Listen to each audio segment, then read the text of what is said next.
Hi, you guys. Welcome back. My name is Carrie Penny. I am the Happy Crafty Homemaker, and welcome to a walk down memory lane, part 3. So, we're stretching a little bit outside of the yarny past crafts, and we have some yarn and we have some other stuff. This might be my last one of these because I don't have a whole lot of stuff that I haven't shared in a video before. So if there are things from the last 2 years you want to see, I have almost 2 years worth of videos you can go and watch. I didn't always share my non-yarny crafts on here, but maybe come Christmas time or when I'm pulling out holiday decor stuff, I've got some stuff up in the attic that maybe we can do another walk down memory lane there. So I couldn't remember if I had shared this before or not, but I told you guys I've done a number of graph projects before. And this is one that I did trying to test out corner to corner before I committed to doing a corner to corner graph blanket. And this is using Impeccable from Loops and Thread. But this is not the same as the Impeccable that's out now. This is much softer and feels more like anti-pilling or like the new, maybe it feels a little bit more like Basic from Premier. It's not as dense. I was kind of surprised. I have a whole bunch of Impeccable on my yarn wall, and when I got that, it had been a while since I had bought any because I didn't buy yarn in 2018. And when I bought that and got that in 2019, I didn't buy it. That was a gift, housewarming gift. I was really surprised at how dense it is. It feels a lot more like Red Hardy. And this is much softer. So I don't remember the pattern name. I did get it off of Craftsy way back when. Yeah, I made that maybe 6 years ago. So it's been a while. I was also testing out the Knit Picks yarn bobbins. They look like UFOs. And you pop open the top, wind your yarn around on the inside, and pop them down. Hated those. Hated those. The old Boy Bulky, or no, Susan Bates Bulky yarn bobbins were like hands down the best if you need a lot of yarn, but they're like impossible to find now. They quit making them. They've been discontinued, and I have like 6, and I'm so upset that I don't have any more. But they look like a long rectangle, and they have like D shapes cut out with little slots. They hold so much yarn, so like your background color if you're doing color work, beautiful. The little ones that look kind of like a N with a slash through them or something with the little finger tab. Those aren't bad if you just need a little bit of yarn in a section, a little bit of a color. But yeah, that was a frustrating project to get through. This one, I have only worn once. For all the work I put into it, I have only worn this once. So this is a skirt. It is a knee-length skirt. Once again, I'm only 5'5". So this is a knee-length skirt. It actually fits great, and it fits multiple sizes thanks to the wonderful stretchability of wool. But it is 100% wool. It's using Peyton's Classic wool. And the buttons actually work on it. It is unbuttonable. And I think it's sewn. No, I didn't sew any of it. It's all buttons up the side. And these are some beautiful leather buttons.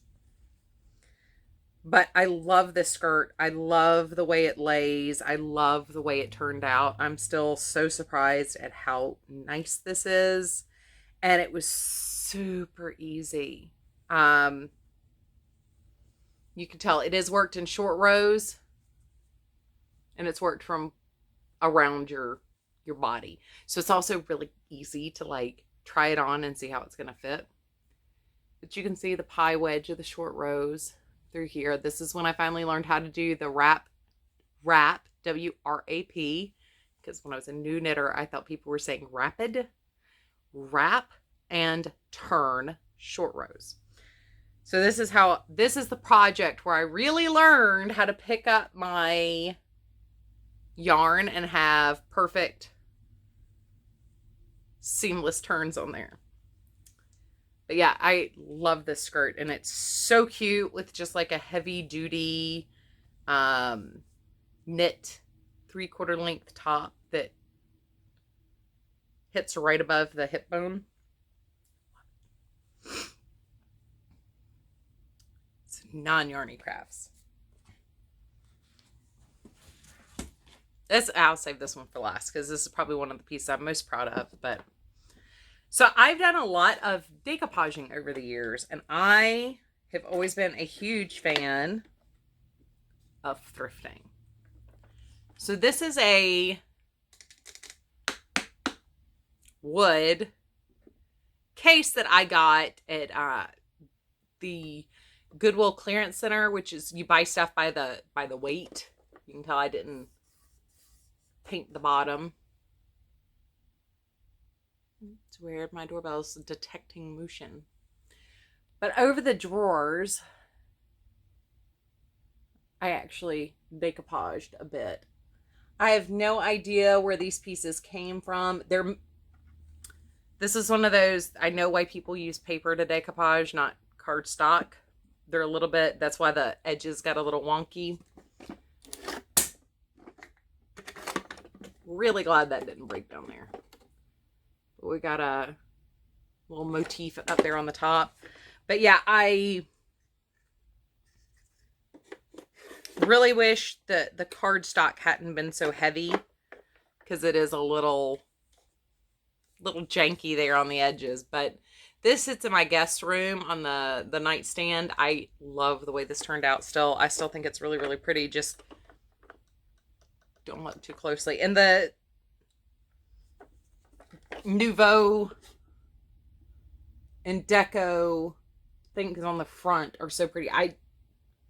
They must have been a DCWV, like ephemera pack or something. Should not have flipped the glass thing right side up. So this has lived all over my house over the years. So you'll notice that it's super duper shiny on the inside. That's because this is epoxy resin. It's painted all the way around. This is finally wearing, I mean, I made this maybe 10 years ago. I mean, it's been a long time since I made this. But it's not washi tape, but it's a almost wallpaper paper tape that I use on the inside. But I was testing out the theory that this would work, and you can see the glitter in there too. I used a microfine iridescent glitter in the epoxy, and over time it has started to yellow over the postcards and stuff. But I decoupaged the inside and then covered it in resin. This was really a prototype, but it turned out so nice, I kept using it. But I really, really like the way that turned out. It's lived in guest rooms. It's lived in the sitting room. It went on I had this really weird back to the commode at one of the houses. It was super, super deep, right where the seat part is. I mean, it was stupid wide, so I could actually use that as like a trinket tray on the back of the commode area. I lived there for a while. Not very long though, because my guests are not very good at like not knocking things over in the bathroom.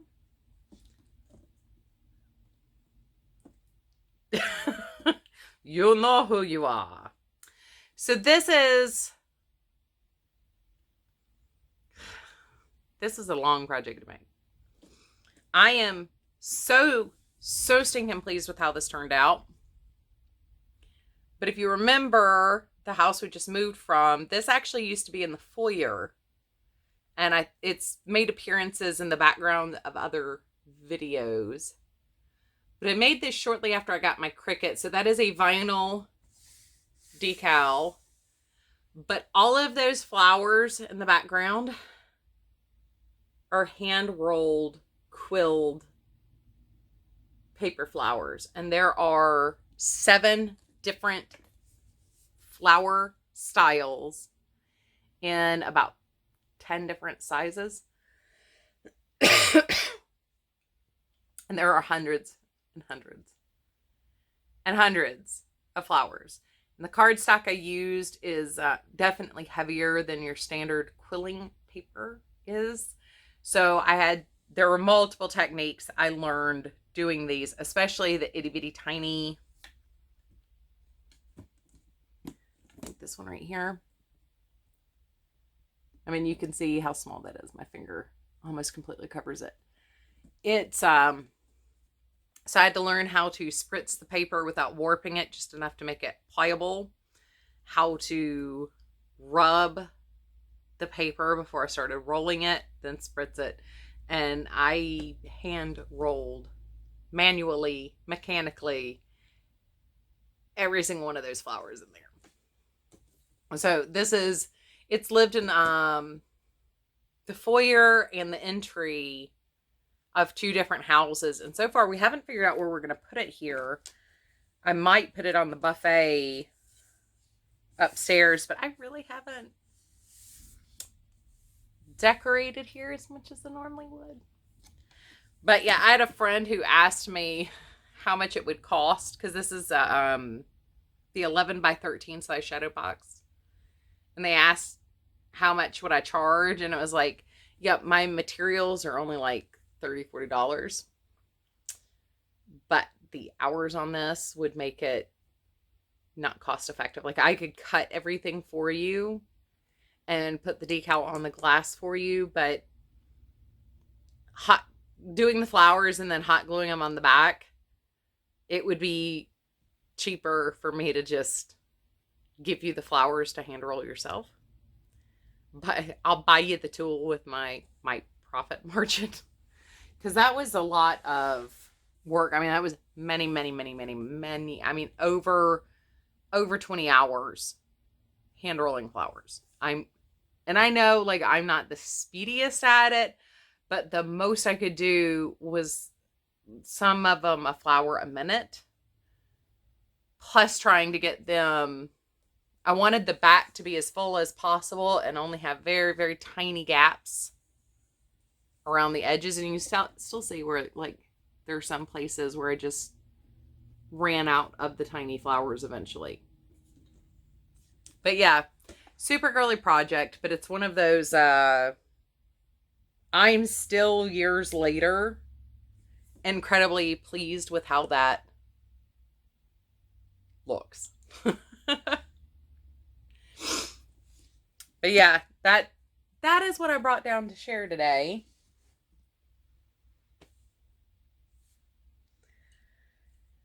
I now see why most people, when they do these flower shadow boxes in like the Cricut and Silhouette groups, where they do like 12 flowers in a box, not hundreds. And I have not come anywhere near doing anything else like this ever again. For reasons. I mean, my hand was so tired from sitting there. I love paper quilling, but it is very time consuming. And I know now they have like the motorized winder where you put the paper strip in and you can...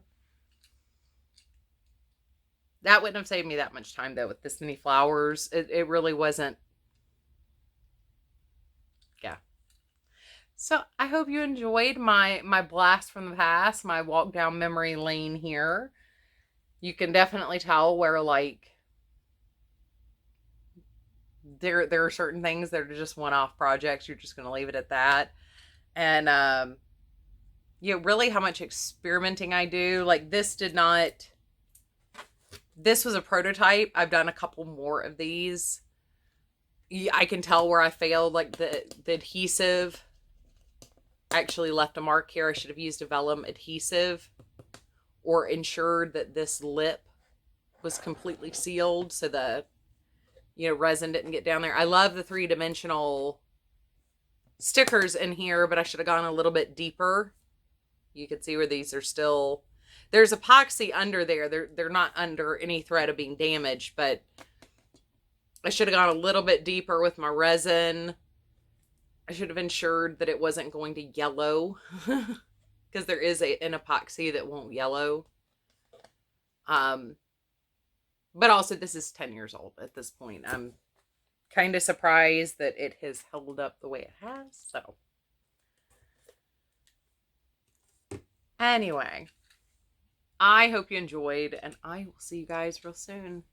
Love you guys.